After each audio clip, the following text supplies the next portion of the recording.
अस्सलाम वालेकुम प्यारे बच्चों। ब्राउन मुंबई महानगर पालिका शिक्षण विभाग MCGM ऑनलाइन वर्चुअल क्लास में आप सभी का इस्तकबाल है, स्वागत है। मैं हूं आपका मुअल्लिम शम्स तबरेज़। चलिए करते हैं लेसन की शुरुआत।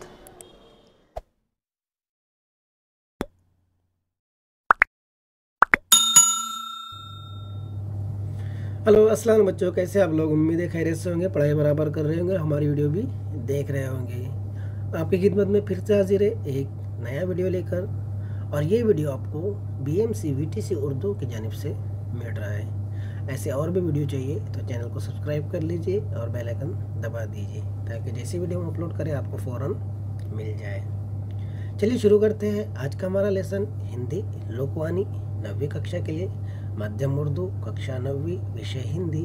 और आज जो हम पाठ पढ़ने वाले हैं, पाठ का नाम है लघु कथाएं, जिसे लिखा है ज्योति जैन ने, और मैं हूं आपका शिक्षक शम्स तबरेज़। चलिए ज़्यादा वक्त ना वेस्ट करते हुए हम सीधा बढ़ते हैं हमारे पाठ की तरफ। लघु कथाएं जो आज हम पढ़ने वाले हैं, इसमें 2 लघु कथाएं हैं, यानी 2 छोटी छोटी कहानियां हैं। लघु मतलब छोटी, कथा मतलब कहानी। तो 2 छोटी छोटी कहानी आज हम इस पाठ में पढ़ने वाले हैं। तैयार है आप लोग? ओके, चलिए बढ़ते आगे। आगे बढ़ने से पहले इस मैसेज को ध्यान से सुनिए।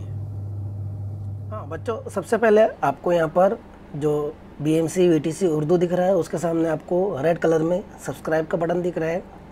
सबसे पहले आपको सब्सक्राइब के बटन पर क्लिक करना है ताकि चैनल सब्सक्राइब हो जाए और जितने वीडियो हम अपलोड करें वो आपको फ़ौरन मिल जाए। इस तरह सब्सक्राइब कर लीजिए, ठीक है।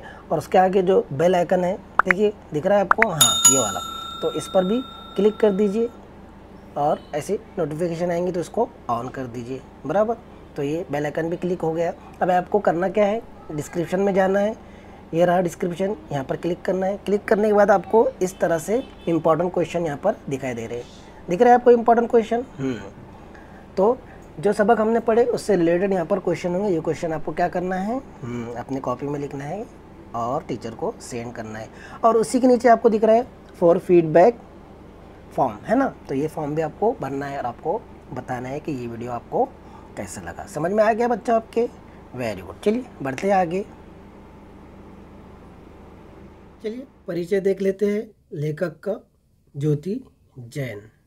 परिचय: इनका जन्म हुआ 27 अगस्त 1964, मंदसौर, मध्य प्रदेश।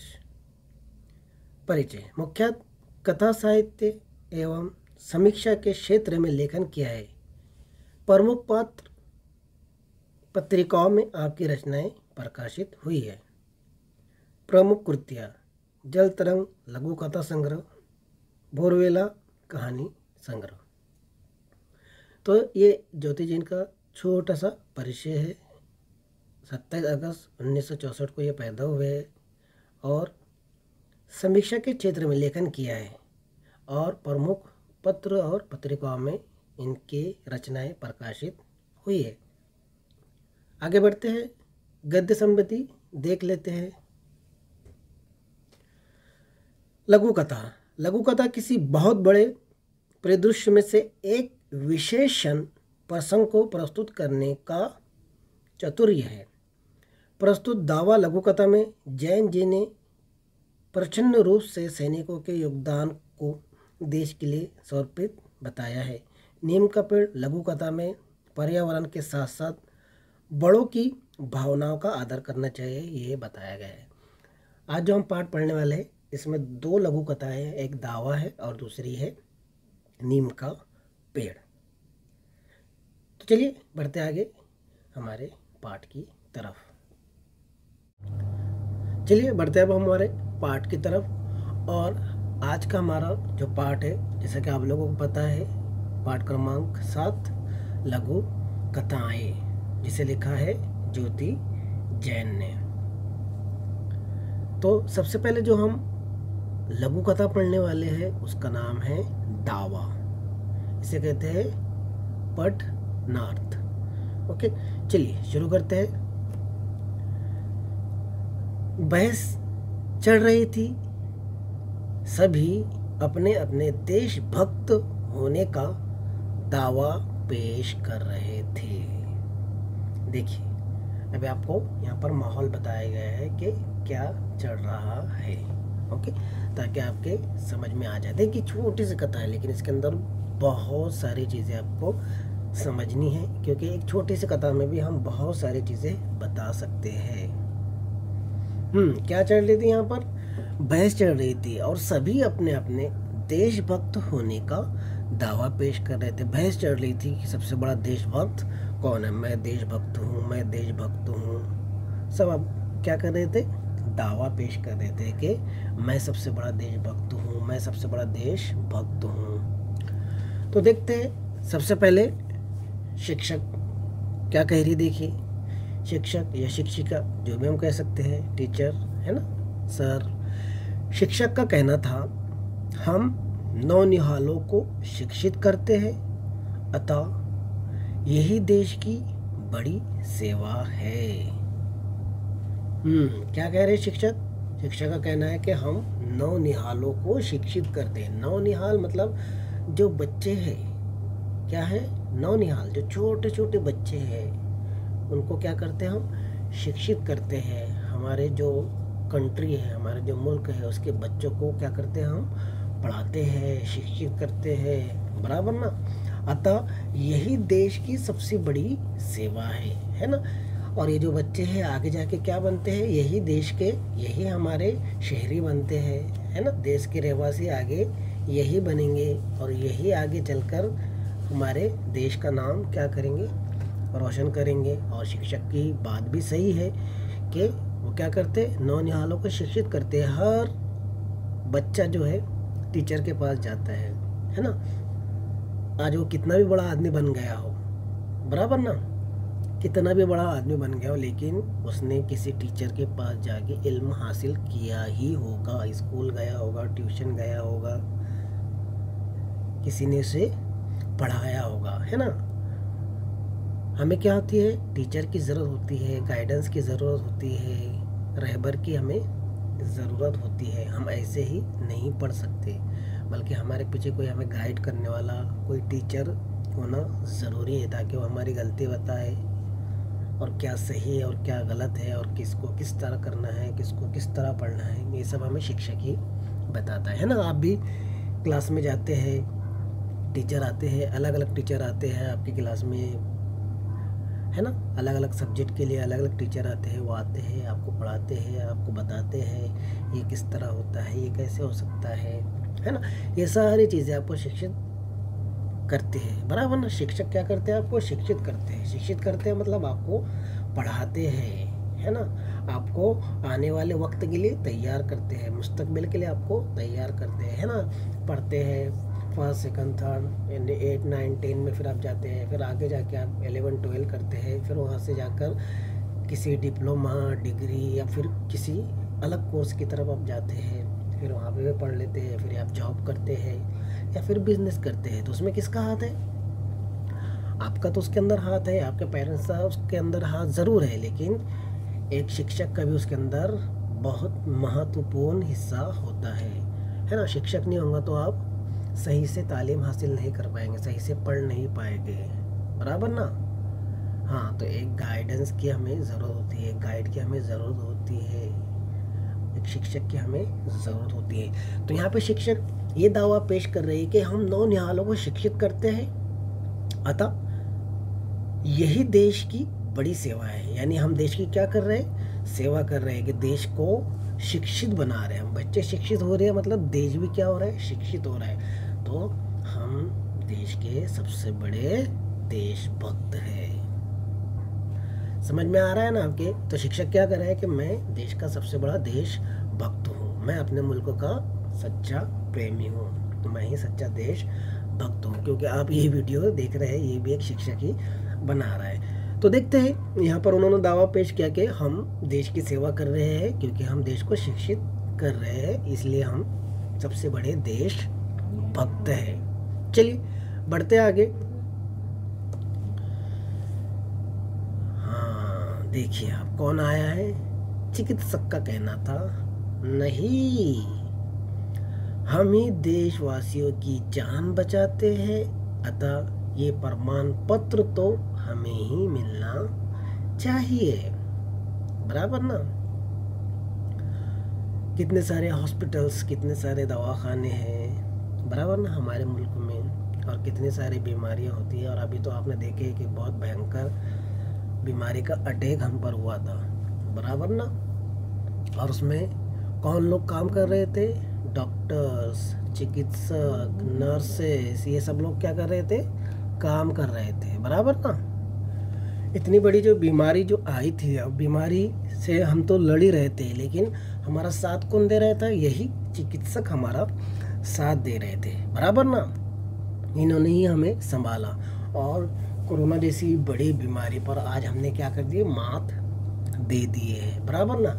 आज कोरोना जो है लगभग ख़त्म सा हो गया है। ऐसी बहुत सारी बीमारियां हैं, है ना, जिसका जाकर हम इलाज करते हैं। हर इंसान कभी ना कभी डॉक्टर के पास ज़रूर जाता है। तो चिकित्सक क्या कह रहे हैं कि हम ही देशवासियों की जान बचाते हैं, है ना। देशवासियों की जान कौन बचा रहे? कौन कह रहे हैं? चिकित्सक, यानी कि डॉक्टर कह रहे हैं कि हम देशवासियों की जान बचाते हैं, अतः ये प्रमाण पत्र तो हमें ही मिलना चाहिए। ये प्रमाण पत्र, ये सर्टिफिकेट तो हमें ही मिलना चाहिए कि सबसे बड़े देशभक्त तो हम ही हैं, क्योंकि हम देशवासियों की जान बचाते हैं, देशवासियों की सेवा करते हैं, उनका इलाज करते हैं, है ना। और हम हमेशा तैयार रहते हैं, कभी भी डॉक्टर के पास जाओ, डॉक्टर आपको मिलना ही चाहिए। डॉक्टर की ऐसी सेवा है जिसे हमेशा वो देते रहता है 24 घंटे, है ना।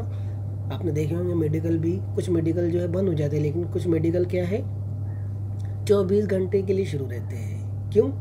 क्योंकि कभी भी कुछ भी इमरजेंसी आ सकती है ना। और इस इमरजेंसी में हमारा साथ कौन देता है? डॉक्टर्स देते हैं, है ना। डॉक्टर्स हमारी ज़िंदगी का, हमारे जीवन का एक महत्वपूर्ण अंग है ना। डॉक्टर भी हमारे लिए बहुत ज़रूरी है। तो डॉक्टर यहाँ पर ये दावा पेश कर रहे हैं कि हम देशवासियों की जान बचाते हैं, अतः यह प्रमाण पत्र तो हमें ही मिलना चाहिए कि हम ही क्या है? सच्चे और सबसे बड़े देशभक्त हैं। सबसे पहले तो शिक्षक ने दावा पेश कर दिया कि हम पूरे देश को, नौनिहालों को शिक्षित करते हैं, इसलिए ये प्रमाण पत्र और देश के सच्चे देशभक्त हम ही हैं। उसके बाद चिकित्सक यानी डॉक्टर्स कह रहे हैं, डॉक्टर्स और नर्सेस वगैरह जो भी स्टाफ रहता है वो कह रहे हैं कि हम देशवासियों की जान बचाते हैं, अतः ये प्रमाण पत्र हमें ही मिलना चाहिए, क्योंकि हम ही सच्चे देश और सबसे बड़े देशभक्त हैं। चलिए बढ़ते आगे देखते हैं और कौन अपना दावा पेश कर रहा है। हाँ, अभी देखिए बड़े बड़े कंस्ट्रक्शन करने वाले इंजीनियरों ने भी अपना दावा जताया। तो बिजनेसमैन, किसानों ने भी देश की आर्थिक उन्नति में अपना योगदान बताते हुए स्वयं का पक्ष प्रस्तुत किया। हाँ, अब कौन दावा पेश कर रहा है? बड़े बड़े कंस्ट्रक्शन करने वाले इंजीनियर ने भी क्या किया? अपना दावा पेश किया। हाँ, कि हमने भी क्या किए?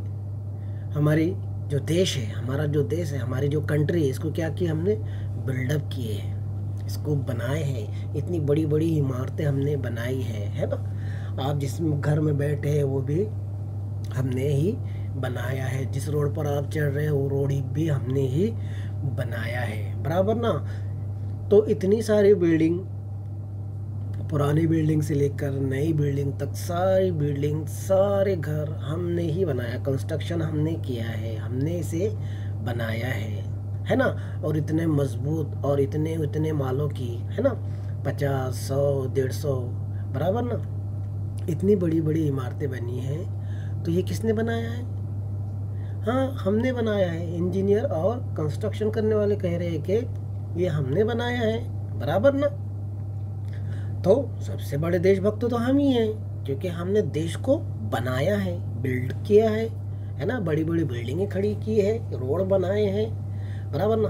तो सच्चे देशभक्त तो हम हैं, बराबर के नहीं। तो बिजनेसमैन भी कूद गए, उन्होंने भी दावा पेश किया कि सबसे बड़े देशभक्त तो हम हैं। क्या है सबसे बड़े देशभक्त? हम हैं। क्यों? क्योंकि हम बिजनेस कर रहे हैं। बिजनेस कर रहे हैं मतलब हम देश को आर्थिक सुरक्षा प्रदान कर रहे हैं। देश सुरक्षित हो रहा है आर्थिक तौर पर, है ना। हमारे मुल्क में पैसा आ रहा है, हमारे देश में पैसा आ रहा है, पैसा जा रहा है, लोगों को नौकरियां मिल रही है, बिजनेस बढ़ रहा है, लोग नए नए बिजनेस कर रहे हैं, जिससे हमारा देश तरक्की कर रहा है। तो सच्चे देशभक्त तो हम हुए ना। हम क्या कर रहे हैं? हम आर्थिक तौर पर देश को मजबूत कर रहे हैं। तो इंजीनियर कह रहे हैं कि हमने देश को बिल्ड किया है, नई नई बिल्डिंगें बनाई है। अब वहाँ पर किसान भी आ गए हैं, किसान भी इस में घुस गए हैं, अपना दावा पेश कर रहे हैं। किसान कह रहा है कि हम भी क्या है, देश की उन्नति में आर्थिक तौर पर हमने भी योगदान दिया है ना। बराबर ना। आप जो अनाज खा रहे हैं, आप जो रोटी खा रहे हैं, कुछ भी आप खा रहे हैं, वो कहाँ से आ रहा है? ज़मीन से ही आ रहा है। कोई भी चीज़ ले लो आप, चाहे आप राइस खा रहे हो, चावल खा रहे हो, रोटी खा रहे हो, सब्जी खा रहे हो, बराबर ना। ये कहाँ से आ रहा है? ज़मीन से ही आ रहा है। किसान ही इसे पैदा कर रहा है, किसान ही इसे उगा रहा है और हम तक पहुँचा रहा है। अगर आप बड़ी बड़ी चीज़ों की बात करते हैं, जैसे बर्गर की बात करते हैं आप, तो वो भी कैसे बनता है? हाँ, उसमें क्या होता है? पाव होता है ना। वो कैसे बनता है? आटे से बनता है। कुछ भी चीज़ ले लो आप, बड़ी से बड़ी चीज़ खाने की ले लो, कहाँ से आ रही है? ज़्यादातर किसानों से ही आ रही है। किसान क्या कर रहे हैं? आप कपड़ा पहन रहे हैं, वो कपड़ा कहाँ से आ रहा है? बराबर ना। वो कपड़ा किसान जब कपास की फसल उगाते हैं तो कपास की फसल से धागा बनता है और धागों से कपड़े बनते हैं, और वो कपड़े पहनकर आप टीचर बने हैं, आप क्लास में जाकर आप पढ़ाते हैं। वही कपड़ा पहनकर आप इंजीनियरिंग करते हैं, वही कपड़ा पहनकर आप डॉक्टर बनते हैं, डॉक्टर बनकर लोगों का इलाज करते हैं, वही कपड़ा पहनकर तो आप बिजनेस करते हैं। बराबर ना। तो सबसे बड़े देशभक्त तो हम हैं, क्योंकि हमने भी आर्थिक उन्नति में योगदान दिया है। किसान ये कह रहे हैं कि हमारे बिगड़ तो तुम भूखे मर जाएंगे, क्या खाएंगे, क्या पिएंगे। तो सच्चे देशभक्त तो हम हैं। सबसे बड़े देशभक्त तो हमें ही कहना चाहिए किसानों को। बराबर ना। किसान क्या करता है? धरती का सीना चीर कर उसके अंदर बीज बोता है, और फिर वहाँ से फसल उगती है, और फिर उसको वो बड़ा करता है, फिर उसकी कटाई करता है, उसको सुखाता है, फिर उसके दाने निकाल कर मार्केट में ले जाता है, और तब जाकर वो चीज़ हमारे पास आती है। इतनी मेहनत किसान करता है, तब जाकर एक गेहूं की फसल उगती है, और उससे फिर हम आटा बनते हैं, और फिर उसका आटे से हम रोटी बनाकर खाते हैं। बराबर कि नहीं?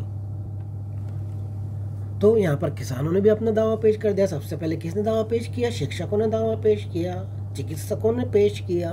बराबर कि नहीं? इंजीनियर डिपार्टमेंट ने किया, कंस्ट्रक्शन डिपार्टमेंट ने किया, बिजनेसमैन ने दावा किया, किसानों ने दावा किया कि क्या है, सबसे बड़े देशभक्त तो हम ही हैं। तो अब यहाँ पर ये क्या चल रही थी? बहस चल रही थी। किसकी? बिजनेसमैन की, किसानों की, कंस्ट्रक्शन वालों की, इंजीनियरों की, चिकित्सकों की, शिक्षकों की, कि सबसे बड़े देशभक्त तो हम हैं। अब देखते हैं यहाँ पे और कौन आता है सबसे बड़े देशभक्त होने का दावा पेश करने के लिए। देखिए, अब यहाँ पर इंजीनियर है, टीचर है, किसान है, शिक्षक है, तब खातिरदारी नेता आ गया है। कौन आया? खातिरदारी नेता आ गया है, और क्या कह रहे हैं? हमारे बिना देश का विकास संभव है क्या? क्या कह रहे हो? हमारे बिना देश का विकास संभव है क्या? तो सबसे बड़े देशभक्त तो हम ही है ना। हम क्या कर रहे हैं? नेता क्या कह रहे हैं कि हम क्या कर रहे हैं? देश को चला रहे हैं। बराबर ना। हम जो टैक्स का पैसा देते हैं, वो टैक्स से का इस्तेमाल करते हुए हम देश का क्या करते हैं? तरक्की करते हैं, देश का विकास करते हैं, नए नए स्कीमें लाते हैं, नए नए रोड बनाते हैं, है ना। जैसे आप लोग शिक्षा प्रदान कर रहे हैं, शिक्षक, तो उनको स्कूल कौन दे रहा है? उनकी पेमेंट कौन दे रहा है? हम दे रहे हैं, नेता दे रहे हैं ना, है ना। अब डॉक्टर्स है, दवाखाने कौन बनवा रहा है? बड़े बड़े दवाखाने बनवा रहे हैं, बड़ी बड़ी दवाइयाँ बना रहे हैं। इंजीनियरिंग लोग, ठीक है, आप लोग क्या कर रहे हैं? बिल्डिंगें बना रहे हैं, लेकिन आपको परमिशन कौन दे रहा है, कौन उसकी देख रेख करता है, आप सही बना रहे नहीं बना रहे ये कौन देखता है? हाँ, नेता ही देखते हैं ना, हम ही लोग देखते हैं। आप लोग किसान हैं, है ना, आप जो उगाते हैं उसे कौन खरीदता है? हम लोग खरीदते हैं। किसान का जो भी माल है वो गवर्नमेंट खरीदती है और फिर उसे मार्केट तक गवर्नमेंट पहुंचाती है। तो नेता लोग है ना, हम ही लोग ये काम कर रहे हैं ना। आप लोग बिजनेस कर रहे हैं, आपको प्रोत्साहित कौन कर रहा है? बिजनेस करने की मौके कौन दे रहा है आपको? हम ही दे रहे हैं ना, नेता दे रहे हैं। तो सबसे बड़े देशभक्त तो हम हैं। हम क्या कर रहे हैं? देश का विकास कर रहे हैं, देश को आगे बढ़ाना चाह रहे हैं। हम चाहते हैं कि देश तरक्की करे, और देश भी ये चाहता है कि देश की तरक्की हो। तो हमारे बिना ये विकास संभव है क्या? बिल्कुल नहीं है। ये सुन सभी धीरे धीरे खिसकने लगे, है ना। जब नेता आ गया तो उसके सामने कौन टिकता है? बराबर ना, वो हमसे ही पैसा लेता है और हम पे ही हुकूमत करते हैं, है ना। हम क्या करते हैं? गवर्नमेंट को टैक्स देते हैं। कोई भी गवर्नमेंट हो, क्या करते हैं? टैक्स देते हैं, और वो हमारे ही टैक्स का इस्तेमाल करते हैं। हमने जो टैक्स दिए हैं वो टैक्स के पैसों का इस्तेमाल करते हैं और फिर तरक्की करते हैं, फिर विकास करते हैं। बराबर का नहीं? अब जैसे ही नेता लोगों ने ये कहा तो सब क्या कर गए? वहाँ से धीरे धीरे खसक गए। शिक्षक भी निकल गए वहाँ से, डॉक्टर्स भी निकल गए, इंजीनियर, बिजनेसमैन, किसान सब वहाँ से क्या हो गए? खिसक गए। क्या कर रहे थे? वो दावा पेश कर रहे थे। तभी आवाज़ आई, अरे लाल सिंह, तुम अपनी बात नहीं रखोगे? क्या आई? आवाज़ आई, अरे लाल सिंह। अभी यहाँ से आप पूरे ध्यान से सुनिए। तभी आवाज़ आई, अरे लाल सिंह, तुम अपनी बात नहीं रखोगे? मैं तो क्या कहूँ।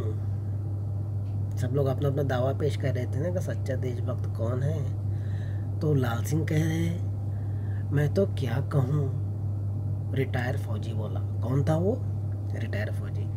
किस बिना पर कुछ कहूँ, मेरे पास तो कुछ नहीं। तीनों बेटे पहले ही फौज में शहीद हो गए हैं। क्या कह रहे हैं लाल सिंह? मैं तो क्या कहूँ। कौन था वो? रिटायर्ड फौजी था। हाँ, फौज से वो रिटायर हो गया था। किस बिना पर कुछ कहूँ, कैसे मैं कुछ कहूँ कि मैं देशभक्त हूँ या नहीं हूँ, या सबसे बड़ा देशभक्त हूँ या नहीं हूँ। मेरे पास तो कुछ नहीं है, कुछ भी नहीं है। 3 बेटे थे और तीनों फौज में थे, और तीनों क्या हो गए थे? शहीद हो गए। तो मैं क्या कह सकता हूँ? बराबर ना। सब लोग यहाँ पर अपना अपना दावा पेश कर रहे थे। शिक्षक अपना दावा पेश कर रहे थे कि हम क्या करते हैं? पूरे देश को, नौनिहालों को शिक्षित करते हैं। चिकित्सक क्या कह रहे थे कि हम पूरे देश की क्या करते हैं? जान बचाते हैं, हम लोगों की जान बचाते हैं। इंजीनियरिंग कह रहे हैं, इंजीनियर वाले कह रहे हैं कि हम पूरे देश को बिल्ड करते हैं, देश को बनाते हैं। बराबर ना। बिजनेसमैन कहते हैं कि हम देश की तरक्की में हाथ बढ़ाते हैं, नए नए बिजनेस लेकर आते हैं, लोग बिजनेस करते हैं, लोगों को नौकरियां मिलती है। किसान कह रहा है कि हम धरती का चीना चीर कर फसल उगाते हैं, तभी वो आप लोग खाते हैं। फिर नेता भी बीच में कूद गए कि हमारे बिना ये विकास संभव है क्या? हाँ, तो फिर लाल सिंह से किसी ने कहा, लाल सिंह कुछ कह नहीं रहे थे। लाल सिंह जो एक फौजी रिटायर्ड थे, वो कह रहे थे कि मैं क्या कहूँ, मेरे पहले ही बहुत कुछ कुर्बान कर चुका हूँ। मैं खुद रिटायर ऑफिसर हूँ और मेरे 3 बच्चे थे, और वो तीनों बेटे पहले ही फौज में शहीद हो गए हैं। तो आप अंदाज़ा लगा सकते हैं यहाँ पर कि सबसे बड़ा देशभक्त कौन है ना। क्या करते हैं फौज? फौज हमारे देश की रक्षा करते हैं, हमारे देश को सुरक्षा प्रदान करते हैं, सुरक्षित रखते हैं। वो बॉर्डर पर लड़ रहे हैं, वो बॉर्डर पर खड़े हैं, तभी तो हमारा देश सुरक्षित है ना, तभी तो हम चैन की सांस ले रहे हैं ना, है ना। अभी आप देख रहे हैं कि बहुत सी जगहों पर क्या हो रही है? जंग हो रही है। रशिया और यूक्रेन में क्या हो रही है? जंग हो रही थी। बराबर ना। तो रशिया बहुत बड़ी कंट्री है, उसने यूक्रेन पर हमला कर दिया है और क्या हो रहा है, यूक्रेन तबाह हो रहा है, वहाँ के लोग बेघर हो गए, सबको अपना घर छोड़ना पड़ रहा है ना।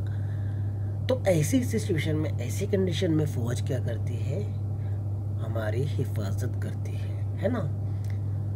तो हमारे जो देश की फौजें हैं, है ना, 3 अलग अलग तरह की फौजें हैं। एक मिलिट्री है, आर्मी जिसे हम कहते हैं, एक नेवी है जो समंदर की हिफाजत करती है, एयरफोर्स है जो हवा में रहते हुए हवा की हिफाजत करती है, हमारे देश के ऊपर जितने भी संकट आने वाले हैं उससे लड़ती है।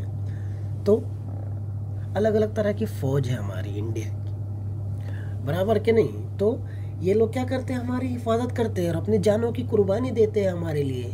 तो आप अंदाज़ा लगा सकते हैं कि सबसे बड़ा देशभक्त कौन हो सकता है। शिक्षक हो सकते हैं, चिकित्सक हो सकते हैं, इंजीनियर, कंस्ट्रक्शन डिपार्टमेंट, कंस्ट्रक्शन वाले, किसान, कौन होते हैं। आप खुद अंदाज़ा लगा सकते हो। आपको खुद ये तय करना है कि सबसे बड़े देशभक्त कौन है ना।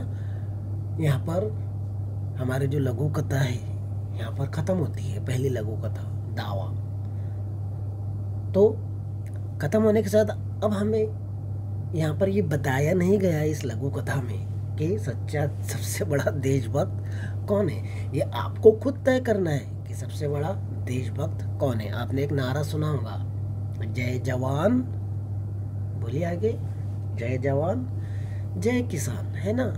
जवान हमारे देश की रक्षा करते हैं और किसान हमें खाने के लिए देते हैं, बराबर ना।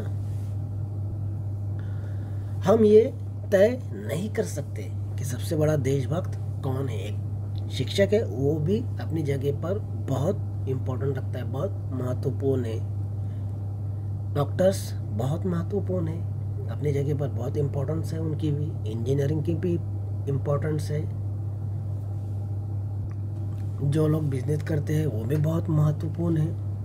और जवान जो हमारी मिलिट्री है, आर्मी है, वो भी हमारे लिए बहुत इम्पोर्टेंट है, क्योंकि वो क्या करते हैं, हमारे देश की रक्षा करती है। इसी तरह नेता है जो देश को चलाते हैं। तो सब अपनी अपनी जगह पर क्या है, देशभक्त है। लेकिन हम यहाँ पर ये नहीं कह सकते हैं कि सबसे बड़ा देशभक्त कौन है। आपको खुद ये अंदाज़ा लगाना है कि सबसे बड़े देशभक्त हैं। और इन तमाम में आप जो 9वीं कक्षा के विद्यार्थी हैं वो अपने आप को कहाँ रखते हैं। क्या आप देशभक्त हैं या आप देशभक्ति कर रहे हैं। आपकी देशभक्ति क्या हो सकती है। सबसे पहले आपकी देशभक्ति ये हो सकती है कि आप तालीम हासिल करें, शिक्षित हो। जो भी आपको शिक्षक पढ़ा रही है, टीचर आपको पढ़ा रहे हैं, उसको सही तरह से पढ़े और आगे बढ़े, तरक्की करें। यही आपकी देशभक्ति है। समझ में आ रहा है आपके। हाँ, और जहाँ पर भी हो सके लोगों की मदद कीजिए, साफ सफाई रखें। इस तरह हम भी देश की उन्नति में, देश की तरक्की में हिस्सेदार बन सकते हैं। समझ में आ रहा है।